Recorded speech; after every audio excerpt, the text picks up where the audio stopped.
Oi, gente, meu nome é Isabela, eu sou estudante de medicina do sexto ano da ESCS e eu vou falar com vocês um pouco sobre epilepsias.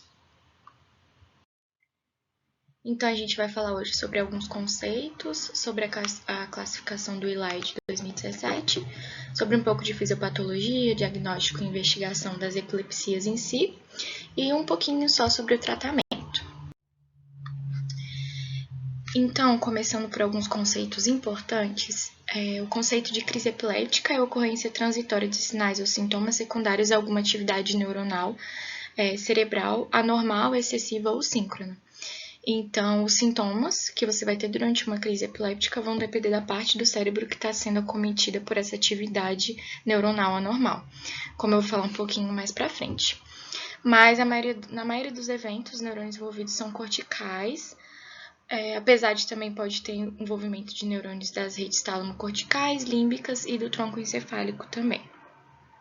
A epilepsia em si é um grupo de condições nas quais um distúrbio neurológico subjacente resulta em uma tendência crônica à ocorrência de crises recorrentes não provocadas.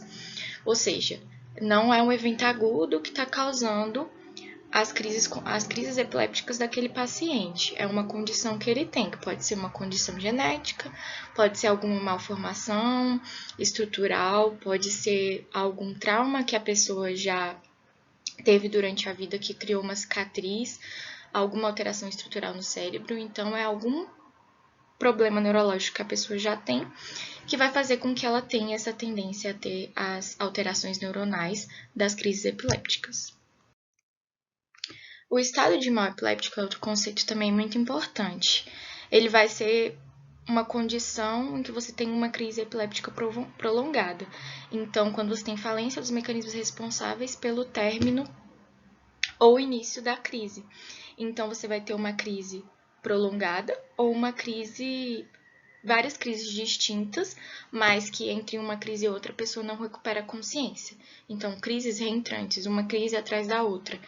E aí, para você definir como estado de mal epiléptico, que é uma emergência neurológica, você tem que considerar a duração maior ou igual a 5 minutos. E outro conceito muito importante também é o de crise sintomática aguda, que é quando você tem uma crise epiléptica causada por algum insulto cerebral agudo e a pessoa não tem tendência crônica a ter novas crises por conta desse evento agudo. Então, por exemplo, na crise sintomática aguda você vai ter um fator causal, pode ser um distúrbio metabólico, pode ser um acidente vascular encefálico, pode ser um trauma cranioencefálico, mas é uma coisa aguda. Eventualmente, como eu tinha comentado, esse evento pode causar alguma alteração estrutural e dar origem a uma epilepsia. Dentro da classificação das crises epilépticas, é muito importante a gente diferenciar o tipo de início da crise para a gente poder definir o tratamento. Então, a gente tem as crises de início focal, que significa que a alteração neuronal vai ter início localizado no cérebro. Então, o sinal e sintoma vai ser correspondente àquela localidade específica do cérebro que está sendo afetada. Essas crises elas podem ser perceptivas, ou seja, a pessoa mantém algum grau de consciência ou percepção do ambiente sobre o que está acontecendo durante a crise, ou desperceptiva, a pessoa não tem memória nenhuma do que estava acontecendo, de onde ela estava, do que ela estava sentindo durante a crise. Então, se ela tem essa percepção, ela vai estar consciente de si e do ambiente durante a crise, mesmo que ela esteja imóvel. E essa característica de consciência ela vai estar relacionada com o acometimento de um sistema neuronal chamado reticular ascendente. Na crise de início generalizado, você tem um distúrbio neuronal, uma atividade neuronal excessiva em ambos os hemisférios cerebrais. Então, não tem um local específico que está sendo acometido. Os dois lados do cérebro estão sendo acometidos. E por isso, geralmente, essas crises são sempre desperceptivas. A pessoa não mantém um grau de consciência. Tem somente uma exceção que eu vou falar mais pra frente, mas no geral essas crises vão ser sempre desperceptivas. Quando você não pode observar como foi o início da crise ou as informações são um pouco obscuras, você pode classificar como início desconhecido. E também tem a classificação de não classificada, que é geralmente usada para crises muito atípicas, de natureza mais incomum, ou também quando você tem falta de informações completas sobre a história daquela crise epilética.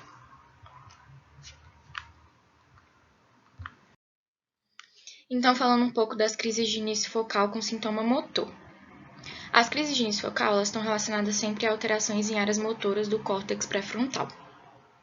Então, a gente tem as crises clônicas, que é quando você tem contração muscular seguida de um relaxamento de um segmento específico do corpo, que é uma crise focal, e elas são rítmicas e repetitivas.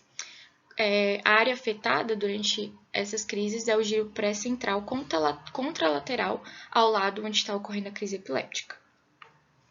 As crises tônicas é quando você tem uma contração sustentada no segmento desse hemicorpo. A área afetada é a área motora suplementar, que fica na face medial do lobo frontal. No geral, ela é o tipo de crise que afeta uma área mais diferente em relação às outras. Mas você tem essa contração sustentada, ou então uma contração assimétrica bilateral do corpo. Você pode ter uma flexão de um braço e a extensão do outro, mas de qualquer forma é só um segmento acometido. As crises atônicas é quando você tem um relaxamento completo do segmento daquele corpo.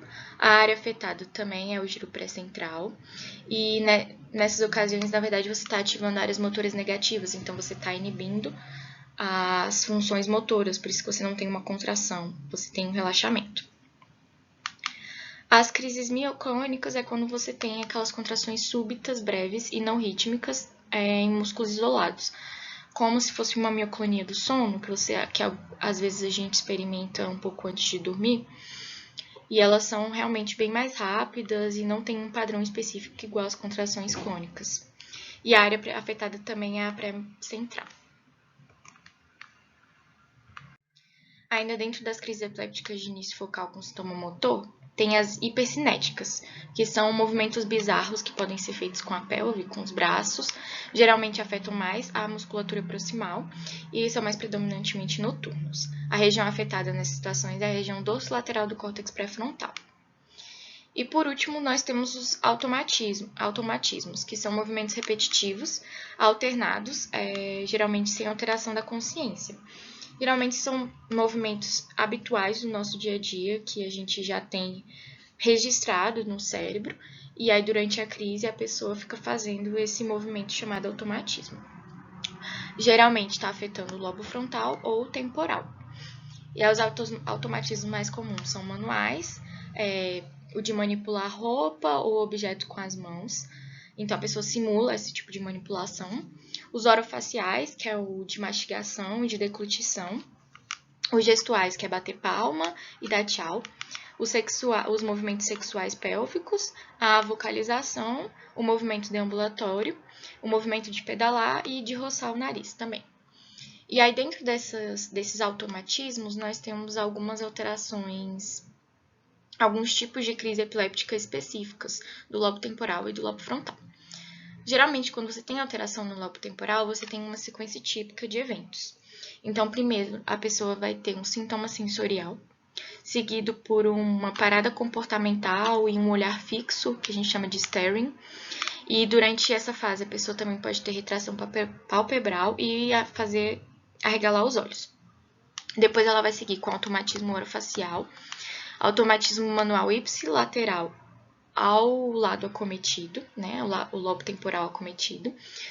Também apresenta em seguida uma postura de membro superior distônica contralateral e termina com automatismo de roçar o nariz e automatismos deambulatórios. Então, quando você tem essa sequência típica de eventos, você pensa em alterações de lobo temporal. Já as alterações de lobo frontal, elas vão acontecer principalmente no sono não REM. São alterações mais rápidas, em clusters, ou seja, as pessoas apresentam várias crises em uma noite só, e é caracterizada por vocalizações e gritos, automatismos hipercinéticos, o de pedalar, as posturas distônicas ou tônicas dos membros. Aí agora falando um pouco das crises de início focal com sintoma não motor. A gente pode ter, então, uma crise que inicia com algum sintoma sensorial, como sintomas visuais. Geralmente, a pessoa apresenta alucinações com cor e formas geométricas ou figuras humanas. E a área afetada vai ser a área visual, que é o córtex occipital. A pessoa pode apresentar alterações auditivas, geralmente um som de apito, um som de sino. E a área afetada vai ser a auditiva, que é o giro transverso do lobo temporal. A pessoa pode apresentar também um distúrbio olfatório, geralmente ela sente um cheiro de borracha queimada, e a área afetada é o mucus, que é o centro olfatório. Ela pode apresentar também sintomas gustatórios, que é basicamente sentir um gosto metálico, algum gosto diferente na boca. E a área afetada é a temporoparietal.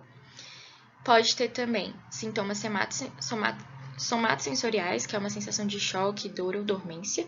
E a área afetada é o giro pós-central no lobo parietal. E pode ter também sintomas vestibulares, que é uma sensação de queda ou de rotação, uma sensação rotatória.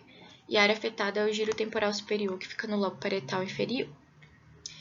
A pessoa pode apresentar também sintomas emocionais ou afetivos, que seria basicamente a sensação de medo e pânico quando está afetando a amígdala. Prazer e êxtase quando você está afetando o núcleo septal, que é o sistema de recompensa que fica no lobo frontal. E as alterações de dacrística, que é basicamente um choro, e gelástica, que é um acesso de riso, que também é quando você afeta o lobo frontal. E por último, a pessoa pode apresentar os sintomas cognitivos, que são o de déjà vu, o jamais vu, que é uma sensação de estranheza. Nos dois você está tendo alteração de hipocampo. A afasia, que é quando você tem alteração principalmente na área de Broca. O pensamento forçado e fixo em alguma coisa que é por alteração também do lobo frontal. Ainda temos os sintomas autonômicos, né, de náusea ou vômitos, palidez, palpitação, piloereção, sensação de calor, que é por uma alteração no córtex da ínsula ou giro do cíngulo, e a parada comportamental, que o paciente não tem memória do evento e apresenta um levantamento de pálpebra e olhar regalado. Aí aqui é só uma imagem para ilustrar tudo que eu falei das áreas afetadas e dos sintomas correspondentes àquela área afetada. E aqui mais uma imagem com as mesmas informações que eu já falei também, só para quem for ver a aula depois com mais calma. Aí então entramos nas crises de início generalizado com sintoma motor. A clássica, que é inclusive a crise epiléptica mais comum, é a tônico-clônica, que é basicamente o que geralmente as pessoas chamam de convulsão, que ela possui 2 fases e sai espontaneamente em cerca de 1 a 2 minutos. Na fase tônica, você tem uma contração que se inicia geralmente na musculatura axial e progride para a musculatura pendicular.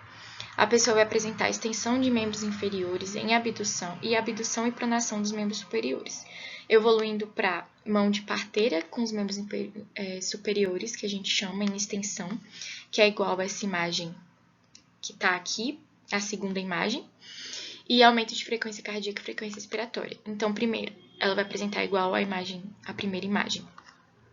Uma extensão dos membros inferiores, abdução e pronação dos membros superiores também com essa flexão de braços, evoluindo com essa extensão de membros superiores, que é a mão em parteira. Durante essa fase, a pessoa também pode ter desvio de olhar para cima, contração mandibular, emitir um grito epiléptico, pode também ter mordedura de língua e fazer apneia com cianose.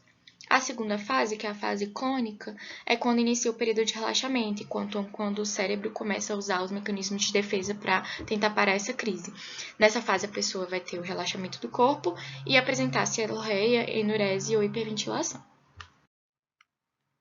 Aqui é mais uma imagem ilustrativa também, que dá para ver bem a abdução e a pronação dos membros superiores, a extensão de membros inferiores, a cianose e depois aí a mão em parteira e o relaxamento do corpo.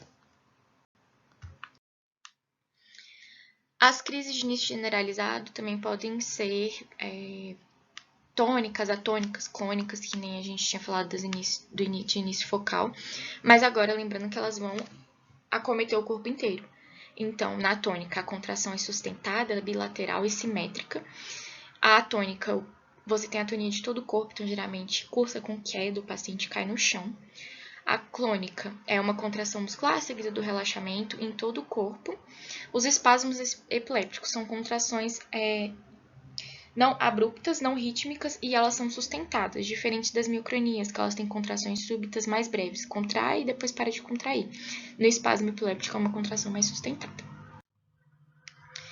E tem também as crises de início generalizado com sintoma não motor, que são as ausências. Aí a gente tem as ausências típicas, que é quando você tem um comprometimento completo da consciência, o paciente para de fazer aquilo que ele estava fazendo, apresenta uma fixação de olhar, um olhar vago, um piscamento rítmico, pode apresentar também alguns automatismos de mãos e faces mais sutis. Pode ser desencadeado por hiperventilação e fotoestimulação intermitente, inclusive é um tipo de crise mais comum nas crianças. E ela tem início e término muito abrupto, começa rapidamente, a pessoa apresenta essas características que eu falei, e aí ela volta ao normal sem saber que ela parou, ela esteve esse tempo parada, e às vezes continuando a mesma atividade que ela estava fazendo antes. E é um tipo de crise que pode ocorrer várias vezes ao dia. A ausência atípica, ela é caracterizada por uma atonia cefálica e hipotonia de musculatura de face. E é o tipo de crise de início generalizado que você pode ter algum grau de consciência, mesmo que seja pequeno. Elas tendem a ocorrer mais no período de sonolência, são crises mais prolongadas e têm um início e um término mais gradual. Inclusive, é um diagnóstico diferencial de parassonias do sono. É muito importante também a gente ter atenção às crises epilépticas psicogênicas que podem acontecer. E elas têm algumas características clínicas, apesar de não serem patognomônicas, mas que chamam a atenção para o paciente estar apresentando uma crise psicogênica. E antes de explicar essa crise, é bom ressaltar também que a pessoa pode ter epilepsia ou crises epilépticas e também apresentar crises psicogênicas, tá? Então, as características clínicas são início e término mais gradual, duração prolongada, geralmente mais que 2 minutos ou durando 5 a 10 minutos. O paciente tem algum grau de consciência preservada, ele relata que ouve de longe o que está acontecendo, diz que não consegue falar, sente que está distante, mas tem uma consciência do ambiente, tanto durante quanto imediatamente após o término da crise, né? Geralmente é uma crise induzida por sugestão ou por estresse. O paciente pode apresentar atividade motora fora de fase, não coordenada e movimentos de báscula de quadril. E tem uma progressão não fisiológica, não esperada, como as que eu comentei, das crises de início focal generalizado. Não tem comprometimento de musculatura de face, é uma crise mais descontínua, com um curso mais flutuante. E uma característica muito importante é o fechamento palpebral. Ou a pessoa está de olhos fechados, ou ela tem uma resistência à abertura forçada. Isso não é esperado numa crise epiléptica verdadeira. Outra característica importante também é a movimentação modificada pela ação do examinador e a presença de um transtorno psiquiátrico subjacente. Aí aqui são algumas diferenças entre uma crise epiléptica e uma síncope. Aí só para destacar que uma síncope, ela geralmente traz um paciente com histórico familiar de síncope, um paciente com história pessoal de distúrbio cardiovascular, desidratação, anemia, pode ser desencadeado por uma hipotensão ortostática, uma punção venosa, algum estímulo doloroso, algum estresse emocional, enquanto as crises epilépticas, o paciente traz consigo uma condição neurológica ou sistêmica que predispõe à crise epiléptica e geralmente não tem um desencadeador específico, exceto nas situações que eu comentei que podem ser desencadeadas por hiperventilação ou estimulação visual intermitente. Nas síncopes, o início da crise vai estar relacionado com cansaço, com náuseas, com turbação visual, com uma perda de consciência que demora alguns segundos para acontecer, enquanto na crise epiléptica é uma perda de consciência abrupta e com uma queda abrupta. Na síncope, geralmente a pessoa tem uma recuperação rápida da consciência, sem confusão mental, sem dor de cabeça, às vezes com um pouco de fadiga, enquanto na crise epiléptica ela tem a sonolência pós-ictal, confusão mental pós-ictal, dificuldade de entender onde está, o que aconteceu, e também dor de cabeça e mialgia. Então, quando eu vou considerar que um paciente tem epilepsia, a epilepsia ela é definida pela presença de uma das 3 situações, que é pelo menos 2 crises epilépticas não provocadas ou reflexas com intervalo maior que 24 horas entre elas, apresentar uma crise não provocada ou reflexa com probabilidade de ocorrência de novas crises, ou diagnóstico de alguma síndrome epiléptica. Tem a síndrome rolândica, a síndrome de West, que são síndromes específicas. E lembrar de sempre excluir, diante do diagnóstico de uma epilepsia, crises convulsivas febris, que acontecem em pacientes entre 6 meses e 5 anos, e crises sintomáticas agudas, que, como eu comentei no início da aula, decorrem de alterações eletrolíticas, metabólica, traumatismo ou uma intoxicação exógena. E por que ocorrem as crises epilépticas, as epilepsias? Geralmente você tem um evento que transforma uma rede neuronal em cronicamente hiperexcitável, que seria a epileptogênese, o foco inicial dessa epilepsia. E então você vai ter uma rede neuronal que é hiperexcitável, tanto por ela possuir um excesso de atividade excitatória ou por ter uma diminuição da atividade inibitória do cérebro. E também uma rede neuronal que apresenta hipersincronia. Então, ela apresenta um excesso de sincronia na atividade elétrica. Geralmente, a gente tem uma rede neuronal mais assíncrona. E como que se iniciam as crises epilépticas? Você vai ter um início de disparos quase simultâneos, de muitos neurônios excitatórios locais, então levando à hipersincronização desses disparos excitatórios em alguma região cortical específica ou em ambos os hemisférios cerebrais. E aí, quando atinge um número suficiente de neurônios, você tem uma descarga elétrica, que a gente chama até de descarga em ponta quando a gente faz o exame, o eletroencefalograma. Aí, essa descarga causa um influxo de cálcio, que leva a uma abertura de canais de sódio e o influxo de sódio e a geração desses potenciais de ação repetidos, levando a uma despolarização de longa duração de membrana neuronal, um pós-potencial hiperpolarizante que vai ser mediado por receptores GABA ou por canais de potássio. Quando você tem uma hiperpolarização intacta e ativação dos neurônios inibitórios, você cessa a crise. Então, essa imagem é basicamente uma ilustração do que eu acabei de falar. E a etiopatogenia, Por que você tem essa epilepsia, esse evento que gerou essa rede neuronal cronicamente excessiva? Pode ser uma alteração estrutural, então pode ser alguma situação que você tenha perda de neurônio por alguma lesão, pode ser secundário a um acidente vascular encefálico que o paciente teve, um trauma, um tumor, alguma cirurgia. Pode ser uma alteração a longo prazo, que são basicamente alterações bioquímicas de células, e pode ser genético ou idiopática, eventos que aconteceram ao longo do desenvolvimento cerebral daquele paciente que diminui o limiar para a crise epiléptica. As principais causas de crise epiléptica dependem muito da faixa etária do paciente, mas no Brasil as duas principais causas são a neurocisticercose e os acidentes vasculares encefálicos isquêmicos. Dependendo da idade, a gente vai ter outras causas importantes. Por exemplo, em recém-nascidos menores de 1 mês, a gente tem a hipoxemia, isquemia perinatal, hemorragias e traumatismos intracranianos, infecções do sistema nervoso central. Em adolescentes, a gente já pensa um pouco mais no uso de drogas, nos tumores cerebrais. Nos adultos, a gente pensa também em abstinência de álcool, pensa mais nos tumores. E aí isso vai variar bastante dependendo da idade, mas lembrar que essas duas causas que eu falei, neurocisticercose e acidente vascular encefálico isquêmico, são as duas principais causas no Brasil. Aí aqui é só uma imagenzinha para ilustrar, então uma forma de dividir as causas, você tem as causas primárias, as extracranianas, que não necessariamente são causas que levam a crises recorrentes, mas causas metabólicas, eletrolíticas, bioquímicas, erros inatos do metabolismo, anóxia, hipoglicemia, drogas, abstinência de drogas ou abstinência de álcool, e as causas intracranianas, que são tumores, o acidente vascular encefálico isquêmico hemorrágico, a malformação arteriovenosa, o trauma crânioencefálico, as infecções, que podem ser encefalites, abscessos, meningites, e as causas congênitas e hereditárias. Então, como que vai ser feita a investigação dessa primeira crise?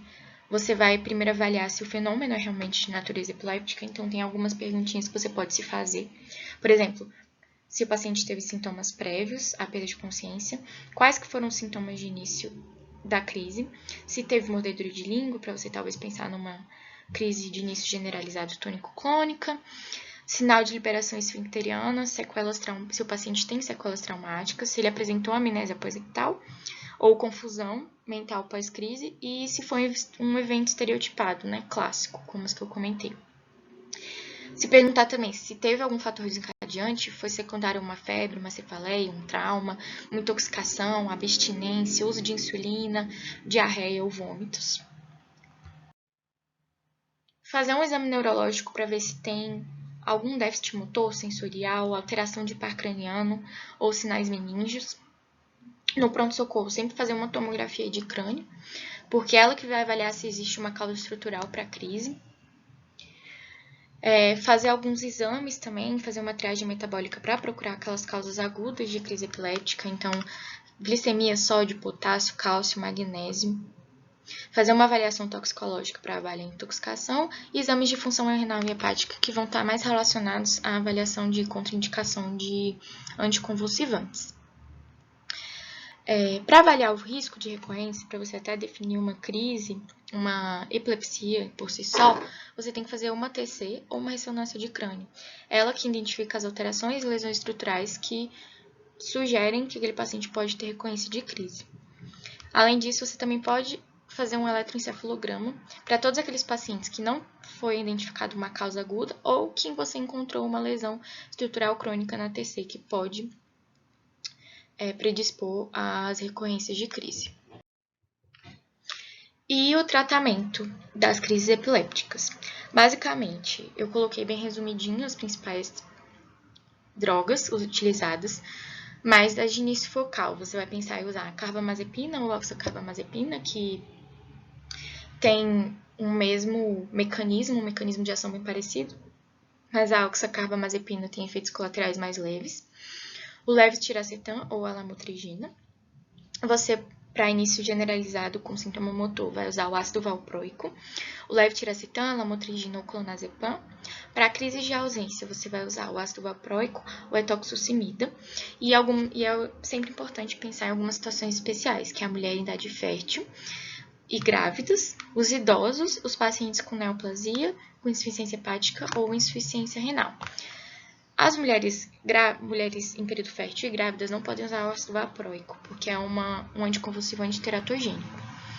E durante o tratamento com os anticonvulsivantes, eles devem usar o ácido fólico 5 mg de associado, mesmo quando não é gestante, porque o anticonvulsivante pode ter alguns efeitos no desenvolvimento cerebral do bebê durante a gestação. Os idosos eles têm que evitar drogas sedativas e com efeitos na cognição, ou que sejam indutores enzimáticos, porque eles podem interagir com drogas que comumente idosos usam. Então, eles não podem usar fenobarbital, carbamazepina, topiramato e fenitoína. Quando o paciente tem insuficiência hepática, ele tem que evitar também esses indutores enzimáticos, então ácido valproico, fenobarbital, e também evitar os benzodiazepínicos. Na insuficiência renal, o que você tem que lembrar é que sempre tem que ajustar a dose, porque muitos anticonvulsivantes têm excreção renal, então você precisa ajustar a dose para não causar lesão àquele rim. E aí, só falar um pouquinho também sobre como funcionam esses anticonvulsivantes. A carbamazepina inibe os disparos neuronais repetitivos, sustentados e de alta frequência das crises epilépticas ao bloquear os canais de sódio. O levetiracetam ele inibe, de outra forma, canais de cálcio e modula também a liberação de vesículas sinápticas, então impedindo que você tenha atividade neuronal excessiva das crises epilépticas. A lamotrigina também inibe canais de sódio, bloqueando essas cargas repetitivas. Já o ácido valproico, ele potencializa o efeito do GABA no sistema nervoso central, que é um neurônio inibitório. Então, ele inibe o disparo dos canais de sódio ao potencializar o efeito do GABA, então você não tem a crise epiléptica. E é isso, essas foram as referências que eu usei, eu espero que tenha sido uma boa aula e qualquer dúvida pode entrar em contato com a gente pelo Instagram da Olimpíada de Neurociências.